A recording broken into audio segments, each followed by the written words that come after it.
चौथी कविता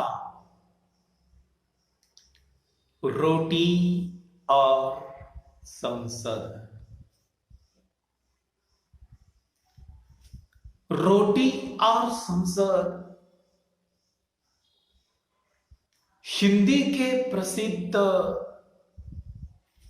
जन सामान्य के कवि धूमिल द्वारा लिखित सामान्य जनता की कविता है।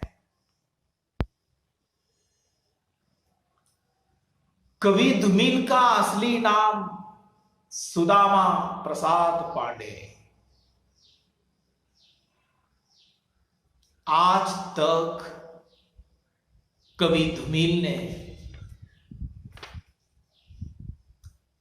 सर्व सामान्य मनुष्य का चित्रण, आम आदमी का चित्रण या सामान्य से सामान्य आदमी की समस्या को अपनी कविता में चित्रित किया है। और मैं तो यही कहूंगा कि कवि धूमिल जनपथ का कवि है, जनता के कवि है, मिट्टी का कवि है। यानी सर्व सामान्य मनुष्य की समस्या का चित्रण करने वाला सुदामा प्रसाद पांडेय यानी कवि धूमिल।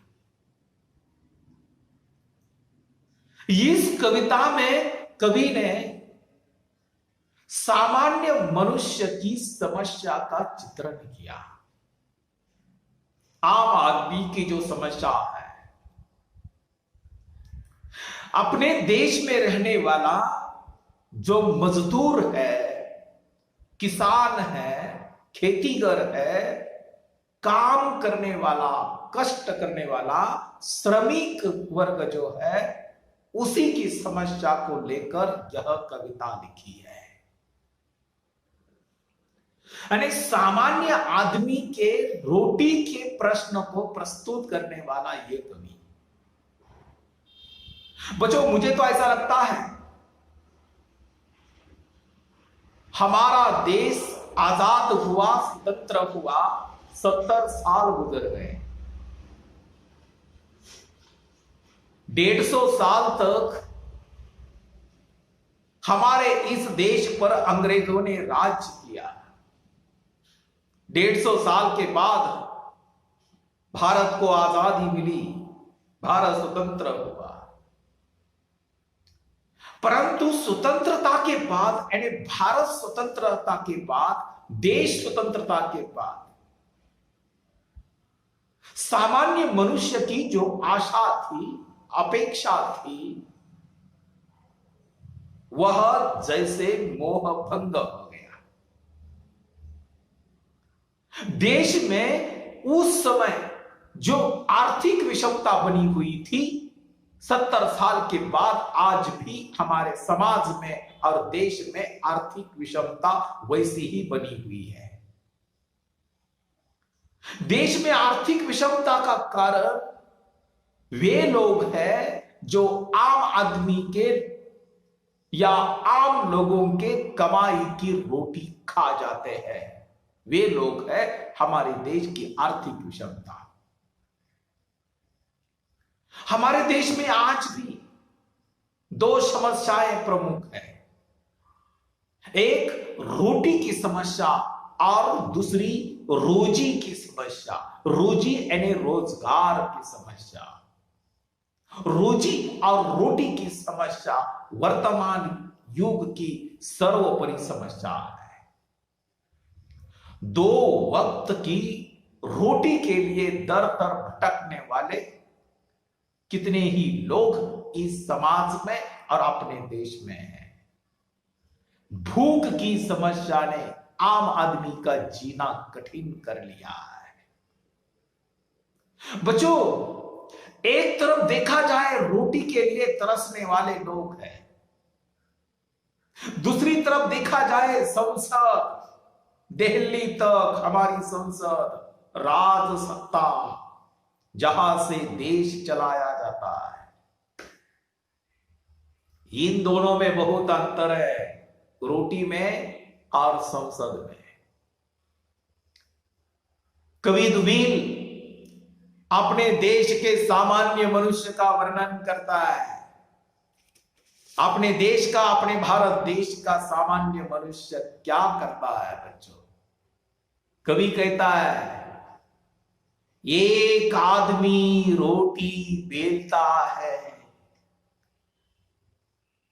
कवि वर्णन करता है सामान्य मनुष्य का, अपने देश के जो सामान्य मनुष्य है उसका वर्णन कवि करता है कि अपने देश में एक आदमी ऐसा है, एक आदमी रोटी बेलता है। रोटी बेलता है यानी रोटी निर्माण करता है। बच्चों, अपने देश में रोटी निर्माण करने वाले लोग, वो कौन लोग हैं जो रोटी निर्माण करने का काम करते हैं। कवि कहता है कि अपने देश का एक आदमी ऐसा है जो रोटी बेलता है, रोटी निर्माण करता है।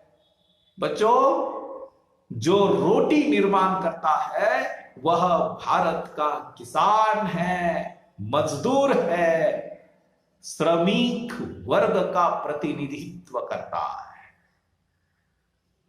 जो काम करने वाला वर्ग है, श्रम करने वाला वर्ग है, वह खेतीगर होगा, वह मजदूर होगा, वह किसान होगा, वह रोटी निर्माण करने का काम करता है। कवि वर्णन करता है, एक आदमी रोटी खाता है। अरे दूसरा आदमी अपने देश में कौन है, वह केवल रोटी खाने का काम करता है। बच्चों, एक आदमी जो रोटी खाता है, यही वर्ग है जो पूंजीपति है, अमीर लोग है। और जो एक आदमी रोटी खाता है ना, जो आदमी रोटी खाता है वह उपभोक्तावादी वर्ग है।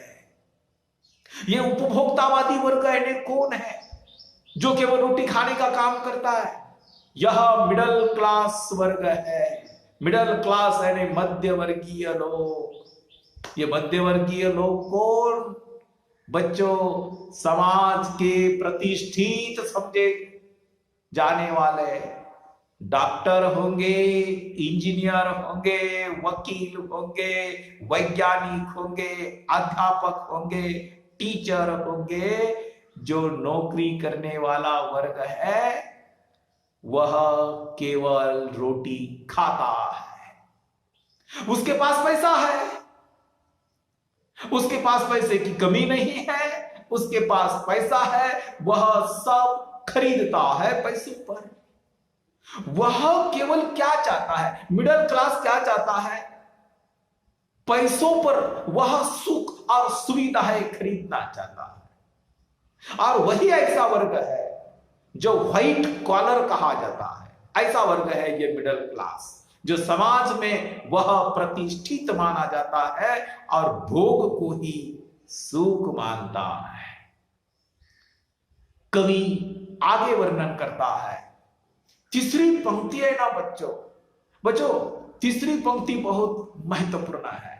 अरे कविता बहुत छोटी है, 7-8 पंक्ति की भी कविता नहीं, परंतु जैसे कि मैं तो ये मानता हूं कि यह रोटी और संसद एक छोटी कविता नहीं है, वो दिखने के लिए छोटी है। जैसे लवंगी फटाका होता है ना, लवंगी फटाका, वो दिखने में लवंगी होता है, लवंगी फटाका छोटा होता है परंतु उसकी आवाज बहुत कड़क होती है। कवि धुमिल की रोटी और संसद ये लवंगी फटाका है। कवि तीसरे आदमी के बारे में कहता है, एक तीसरा आदमी भी है। कवि कहता है कि एक तीसरा आदमी भी है जो न रोटी बेलता है न रोटी खाता है, वह सिर्फ रोटी। वह तीसरा आदमी कौन है? कवि वर्णन करता है, एक तीसरा आदमी भी है जो रोटी जो न रोटी बेलता है न रोटी खाता है, वह सिर्फ रोटी से खेलता है। वो कौन आदमी है तीसरा आदमी? कभी कहता है समाज में, देश में तीसरा भी आदमी है जो रोटी न बेलता है, रोटी न निर्माण करता है, न रोटी खाता है, वह केवल रोटी के साथ खिलवाड़ करता है, तो खेलता है। तीसरा आदमी इन सब का प्रतिनिधित्व करने वाला है। इन सबका प्रतिनिधित्व करने वाला यह तीसरा आदमी जो है वह सामंतशाही वर्ग है, वह अमीर उद्योगपति वर्ग है। जो तीसरा आदमी है जो न रोटी निर्माण करता है न रोटी खाता है, वह केवल रोटी के साथ खिलवाड़ करता है, रोटी के साथ वह खेलता है। वह हमारे देश का सामंतवादी, श्रीमंतवादी, अमीर लोग है, उनका प्रतिनिधित्व करने वाला लोग है। कभी वर्णन करता है कि वो तीसरा आदमी कहां बैठा हुआ है, वो पूंजीपति वर्ग कहां बैठा हुआ है, वह अमीर वर्ग कहां बैठा हुआ है। कभी कहता है कि वह जो तीसरा आदमी है, वह तीसरा आदमी संसद में जहां राज सत्ता जहां से चलाई जाती है, वह पूंजीपति है जो रोटी से खेलता है, जहां वह बैठा हुआ वर्ग है।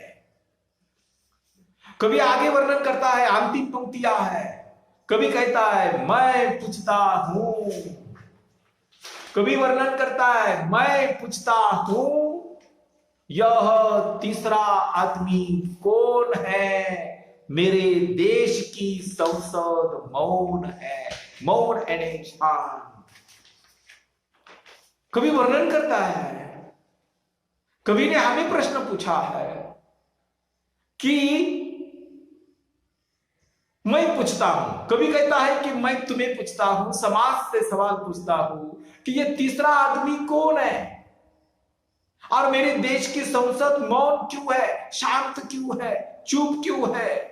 देश की संसद में, राज सत्ता में जब तक भ्रष्ट नेता बैठे रहेंगे तब तक संसद मौन या चुप ही रहेगी। बच्चों, कवि धुमिल ने अत्यंत स्पष्ट, अत्यंत पारदर्शी अपने विचारों को व्यक्त किया है इस छोटी सी कविता में। यानी अपने देश चलाने वाले जो राजनेता होते हैं, जब तक ये राजनेता भ्रष्ट राजनेता जब तक संसद में बैठे रहेंगे, राज सत्ता पर बैठे रहेंगे, उनका राज चलता रहेगा, तब तक अपने देश की जो संसद है वह मौन ही रहेगी, शांत ही रहेगी। इस तरह बच्चों, कवि का कहना है कि भारत स्वतंत्रता के बाद आर्थिक प्रगति तो हो गई, परंतु सर्वसामान्य मनुष्य के लिए कोई लाभ नहीं मिला है। सामान्य जनता तब तक उसका विकास नहीं होता, प्रगति के पथ पर आगे नहीं बढ़ती, तब तक सर्वसामान्य मनुष्य यह सर्वसामान्य ही रहेगा, अमीर ही बनता जाएगा। यानी मनुष्य की सामान्य समस्याएं भी हल नहीं हो सकी। भारत स्वतंत्रता के बाद भी आदमी की मूलभूत आवश्यकताएं जो थी, रोटी, कपड़ा, मकान, परंतु आज रोटी, कपड़ा, मकान के साथ साथ और एक मूलभूत आवश्यकताएं मनुष्य की ही है, और वह है रोजी। रोजी का अर्थ होता है रोजगार। जब तक हमारे देश के युवकों को, मनुष्यों को और उनके हाथों को काम नहीं मिलेगा, तब तक वह भूखा ही रहेगा। भूखी जनता एक ओर है तो अपना जीवन विलासिता में, ऐश्वर्य में डुबाने वाले कई राजनेता एक ओर है। हमारे देश की स्थिति विषम स्थिति है और यह आर्थिक विषमता हमेशा के लिए कायम बनती रहेगी जब तक इस तरह का खेल हमारे हिंदुस्तान में चलता रहेगा। यह सब परिवर्तन, यह सब बदल, यह सब क्रांति एक न एक दिन हो जाएगी। इस आशा से कवि धुमिल ने इस कविता में सर्वसामान्य मनुष्य की समस्या को उठाया है और सर्वसामान्य मनुष्य की रोटी की समस्या संसद तक पहुंचाने का काम कवि धुमिल ने इस कविता के माध्यम से किया है। यह कविता छोटी है लेकिन इसका प्रभाव अधिक है।